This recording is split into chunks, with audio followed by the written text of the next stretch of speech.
संत गुरुजनों से हम जुड़ते हैं इसलिए कि बाहर कोई कमी नहीं है, बाहर सब कुछ है जीने खाने के, लेकिन भीतर एक अशांति, एक पीड़ा का अनुभव होता है। बाहर सब कुछ है लेकिन भीतर एक प्यास का पता चलता है कि सब कुछ होते हुए जीवन में अशांति क्यों। और इसके लिए सदगुरु कबीर कहते हैं, संगत कीजे साधु की, हरे और की व्याध, ओछी संगत क्रूर की, आठों पहर उपाध। वे कहते हैं कि जीवन में शांति चाहिए तो साधु की संगत करना। उन्होंने ये नहीं कहा कि वेश की संगत करना, उन्होंने कहा साधु की संगत करना। और साधु की संगत का मतलब जिसका जीवन सधा हुआ है, जिसका जीवन शांत है। और जब ऐसे संत गुरुजनों की, ऐसे रहनी संपन्न ऋषि मुनियों की संगत हम करते हैं तो उनके तप त्याग ध्यान की खुशबू हमारे जीवन में भी आती है। और यदि हमने संगत तो किया लेकिन हमारी सुरति नहीं लगी, हमारी प्रीति नहीं लगी, हमारा स्नेह उन भावों में जागृत ना हुआ, तो संगत तो होगी लेकिन कोई रंगत न चढ़ेगी। उसके लिए भाव का होना जरूरी है। और किसी भी परिस्थिति में यह मन में सदैव बना रहे कि चाहे जो हो जाए हमें धर्म मार्ग पर चलना है, गुरु आज्ञा में चलना है, संत आज्ञा में चलना है। अगर कोई त्रुटि जीवन में हो जाए, कोई चूक जीवन में हो जाए, तो कभी भी हम ये ना सोचें कि अच्छा कोई बात नहीं, थोड़ा ही तो हुआ, थोड़ी ही तो भूल हुई, कोई बात नहीं। जब हम इस तरह संतोष कर लेते हैं अपने गलतियों पर, तो हम कभी अपने जीवन में सुधार नहीं कर पाते। हमें सतत जागृत रहना है कि नहीं, हमें तो एक एक कदम, एक एक चाल फूंक फूंक कर रखना है। क्योंकि साहब ने कहा है कि यह संसार कांटों की बाड़ी है, उलझ उलझ मर जाना है, रहना नहीं देश वीराना है। चारों ओर कांटे ही कांटे हैं, थोड़ी सी चूक हुई कि कांटे गड़ेंगे, थोड़ी सी भूल हुई कि कांटे गड़ेंगे। अब देखिए, घर परिवार संसार में होते हैं, थोड़ी सी भूल हुई भाई से विवाद हो गया, थोड़ी सी भूल हुई माता पिता नाराज हो गए, थोड़ी सी भूल हुई बच्चे रूठ गए, थोड़ी सी भूल हुई पति पत्नी में झगड़े हो गए, 10-10, 20-20, 50 साल की साथ पति पत्नी तलाक ले लेते हैं। थोड़ी सी भूल हुई, थोड़ी सी भूल हुई पड़ोसी से झगड़ा हो गया, थोड़ा सा मन में भ्रम की स्थिति पैदा हुई, संशय की स्थिति पैदा हुई, पड़ोसियों से हम कितना भयंकर विवाद कर लेते हैं, मित्रता टूट जाती है। सदगुरु कहते हैं कांटों की बाड़ी है, यहाँ अगर बेहोशी आएगी, यहाँ अगर असावधानी आएगी तो रिश्ते बिगड़ेंगे, आपके जीवन की शांति बिगड़ेगी। फिर जहाँ प्रेम था वहीं क्रोध का जन्म होगा और पूरा घर परिवार संकट में पड़ेगा। इसलिए गुरु की संगत जब करें तो पूरी निष्ठा से करें, पूरे समर्पण से करें। दूसरा कोई भाव नहीं कि हाँ चलो कर लेते हैं, देखेंगे, ऐसा नहीं। जहाँ यह भाव आ गया कि अरे अब ठीक है, चल रहे हैं, थोड़ा सा गलती ही सही, किसी तरह चला लेंगे।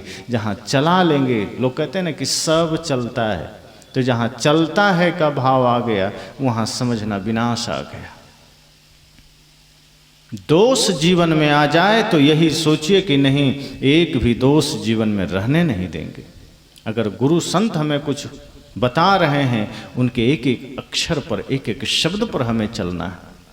अगर हमने आलस किया, हमने कोई दूसरा मार्ग तलाशने की चेष्टा की कि हम सत्संग में भी रहे, गुरु के पास भी रहे, मंदिर भी जाते रहे, पूजा भी करते रहे, और लापरवाही में भी जीते रहें, आलस में भी जीते रहें, अधर्म में भी जीते रहें, तो बात नहीं बनेगी। कई लोग सोचते हैं कि हम पाप के मार्ग पर भी चलते रहेंगे, अत्याचार के मार्ग पर भी 2 नंबर के काम भी करते रहेंगे, लड़ाई झगड़ा भी करते रहेंगे, इसी बीच थोड़ा मंदिर भी हो आएंगे, कुछ तो पाप कटेगा।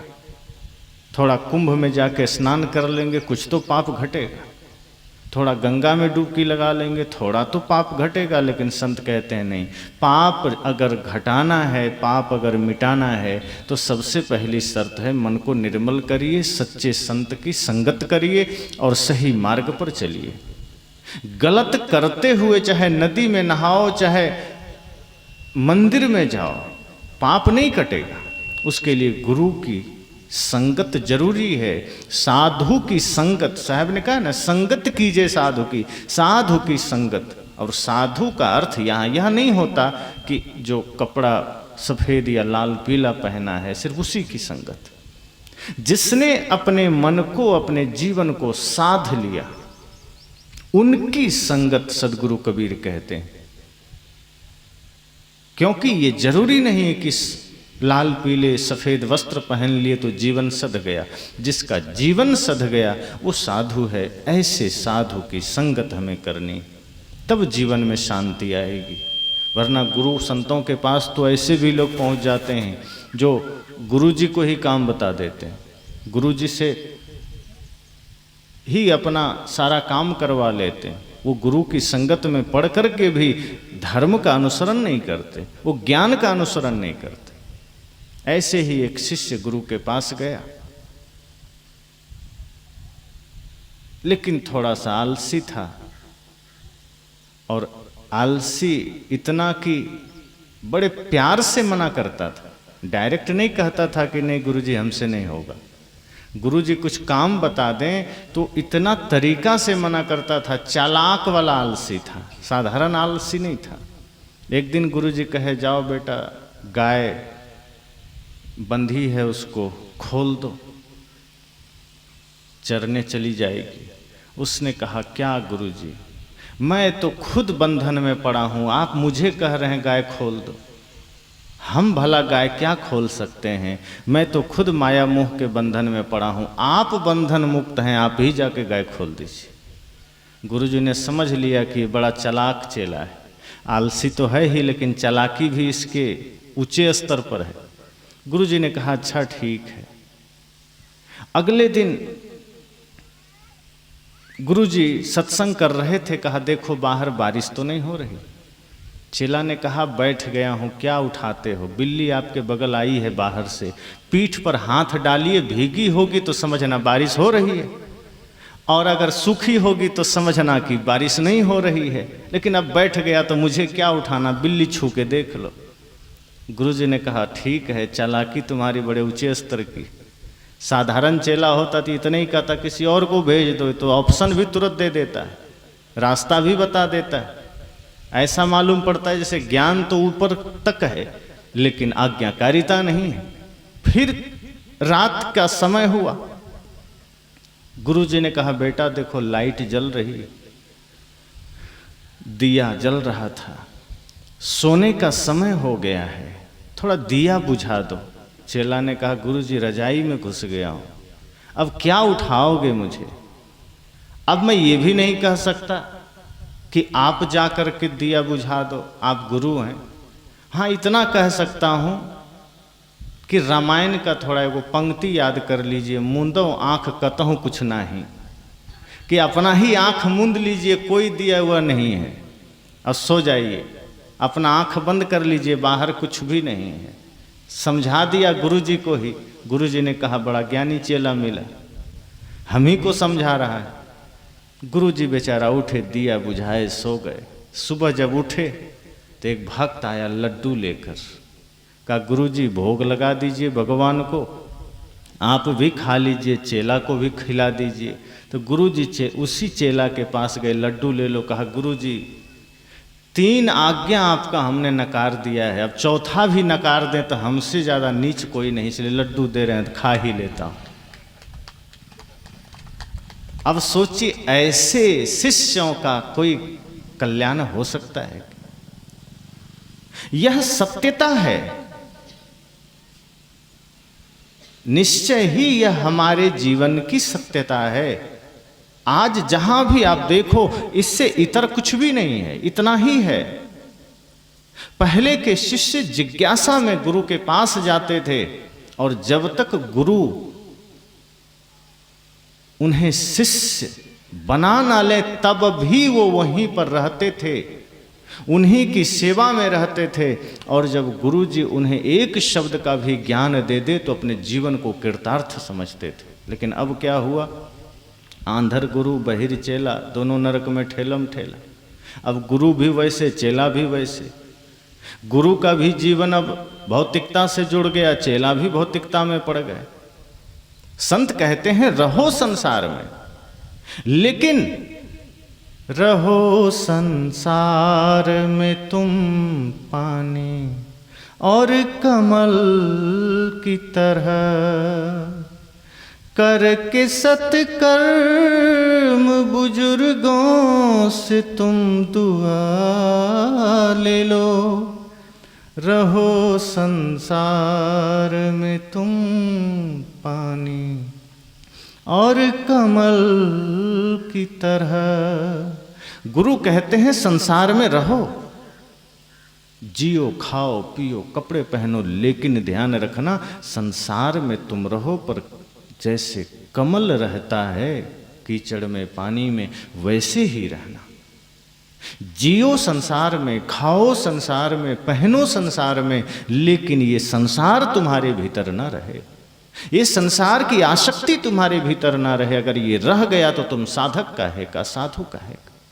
अगर ये माया तुम्हें भी बांध लेती है तो तुम सन्यास लिए किस लिए? गुरु कहते हैं इसलिए शिष्य मेरे सामने अगर तुम हो, मेरे साथ हो, तो सदैव एक बात याद रखना कि कल्याण का मार्ग ही श्रेष्ठ है। मन की निर्मलता, मन वचन कर्म की पवित्रता, ये ध्यान रखना। अगर ये हो गया तो समझना तुम्हारे जीवन का कल्याण हो गया। लेकिन अगर यह नहीं हुआ तो संगत में रहोगे भी और दुख भी नहीं मिटेगा। जैसे लोग कहते हैं ना कि मंदिर जाता हूँ फिर भी दुख है जीवन में, माला ले लिए फिर भी दुख है जीवन में, गुरु के पास जाते हैं फिर भी दुख है जीवन में। ये तो ऐसा ही है जैसे कोई कहे कि भोजन खूब करता हूँ फिर भी भूख नहीं मिटती। अब वो किस ग्रह का आदमी होगा आप समझ लीजिए। भाई आप सब कोई भी है, अगर भोजन करेंगे पर्याप्त मात्रा में तो भूख तो मिटेगी ही। अब कोई कहे पानी पीता हूँ प्यास नहीं मिटती, भोजन करता हूँ भूख नहीं मिटती, इसका मतलब है या तो वो राक्षस है या किसी और ग्रह का आदमी। अगर सच में कोई भोजन करेगा तृप्ति भी मिलेगी। अगर हम सत्संग करते हैं और कहें जीवन का दुख नहीं मिटता, हम प्रार्थना करते हैं मन निर्मल नहीं होता, हम गुरु की संगत में हैं और प्रेम की रंगत नहीं चढ़ी, इसका मतलब संग में नहीं थे, तन बस संग में था और मन संसार में था। तो जब तन और मन दोनों गुरु की संगत में आ जाए तो जीवन पर प्रेम का, भक्ति का, सत्य का रंग चढ़ता है। और जिसके जीवन में प्रेम का रंग चढ़ गया, भक्ति का रंग चढ़ गया, उसका जीवन फिर साधारण नहीं रहता, फिर उसका जीवन कीमती हो जाता है। बाहर की कीमत तो ऊपर नीचे होते रहती। आज है कोई चीज कीमती तो शरीर में प्राण है तब तक सब कुछ कीमती है आपके लिए। शरीर में प्राण है तो शरीर तो कीमती है ही, आपके जीने की सारी चीजें कीमती है। लेकिन जिस दिन शरीर से प्राण निकल गया तो शरीर भी ऐसे ही राख हो गया और शरीर से जुड़े हुए सारे संबंध खत्म, कोई कीमत नहीं। लेकिन जब हम बढ़िया संगत करते हैं, हमारे जीवन में प्रेम आ जाए, भक्ति आ जाए, उसकी कीमत कभी घटती है क्या? जिसके जीवन में भक्ति आ गई उसके जीवन की कीमत कभी घटती नहीं। शरीर भले मिट जाए, प्राणी पदार्थ भले छूट जाएं, संसार छूट जाए, रिश्ते नाते छूट जाएं, पर उसके जीवन में अगर प्रेम का रंग चढ़ गया है, सत्य का रंग चढ़ गया, और ये चढ़ता है गुरु की संगत से, सज्जन की संगत से, तो फिर वो आदमी कीमती बन जाता है। हम बाहर कुछ रुपये पैसों से अपने को हम कीमती तो मान लेते हैं, बना लेते हैं, पर वो अस्थाई नहीं, वो क्षणिक है। उसकी महत्ता शरीर की व्यवस्था तक है। घर चाहिए, व्यवस्थाएं चाहिए शरीर के लिए, लेकिन जब हम शरीर की व्यवस्थाओं को हम अंतिम मान लेते हैं, मोक्ष से भी ऊपर मान लेते हैं, तो वही बंधन और दुख दर्द का कारण बन जाता है। धन का जो महत्व है उसका उतना ही रखना चाहिए। जैसे जूते का महत्व पैर में ही है, पैर में पहनिए, बढ़िया पैर की रक्षा करेगा। गुरुजन ये थोड़े कहते हैं कि जूता फेंक दो, मत पहनो। जूता का महत्व है, पैर की रक्षा करता है, पहनिए। लेकिन जूते को सिर पर नहीं रखा जाता कि बढ़िया कीमती जूता है तो सिर पर रख लें। कोई ऐसा करता है क्या कि 25,000 का जूता ले आया तो सिर में बांध के घूमेंगे? जूता ही है, कीमत उसकी कितनी भी हो जाए वो पैर की सुरक्षा के लिए है, पैर के रख रखाव के लिए है, तो पैर में रहने दीजिए, उसको नकारा नहीं जा रहा। जो जिसका काम है वो लिया जाए, उसको सिर पर नहीं बिठाना। इसी तरह सदगुरु कहते हैं धन का जो काम है वो लीजिए, उसको सिर पर मत बैठने दीजिए। सिर पर धर्म को बिठा के रखिए, सिर पर प्रेम भक्ति वैराग्य को बिठा के रखिए। और जब इस तरह से जीवन में भाव बनेगा तो जीवन में सदैव शांति है, जीवन में सदैव आनंद है। तो गुरु की संगत, सज्जन की संगत, साधु की संगत हम सबको इसी रूप में करना चाहिए। और जब हम गुरु संत की संगत करेंगे, साधु की संगत करेंगे, तो निश्चय ही जीवन में असर पड़ेगा। जैसे पानी के पास जाइए शीतलता का अनुभव होता है, पेड़ के पास जाइए तो ठंडा मिलता है, छाया मिलती है, आग के पास जाइए गर्मी मिलेगी। ऐसे ही सच्चे संत के पास जब हम जाते हैं तो हमारे जीवन में दुखों से हमें मुक्ति का मंत्र मिलता है, शांति मिलती है, शीतलता मिलती है। इसलिए गुरु की संगत जरूरी है। जीवन में कुछ हो ना हो, लेकिन इतना जरूर ध्यान रहे कि ये मानव शरीर हमने पाया है, ये भक्ति के लिए पाया है, ये गुरु संत के बताए मार्ग पर चलने के लिए पाया। क्योंकि खुद गुरु संत अपने जीवन में कल्याण के मार्ग पर चल रहे हैं, साधना के मार्ग पर चल रहे हैं। संसार इसलिए नहीं मिला है, इस धरती पर हम इसलिए नहीं आए हैं कि बस खेलना, खाना, लड़ना, झगड़ना है। कहा ये जीवन का उद्देश्य नहीं। जीवन का उद्देश्य ही है शांति पाना, जीवन का उद्देश्य ही है परमानंद की प्राप्ति।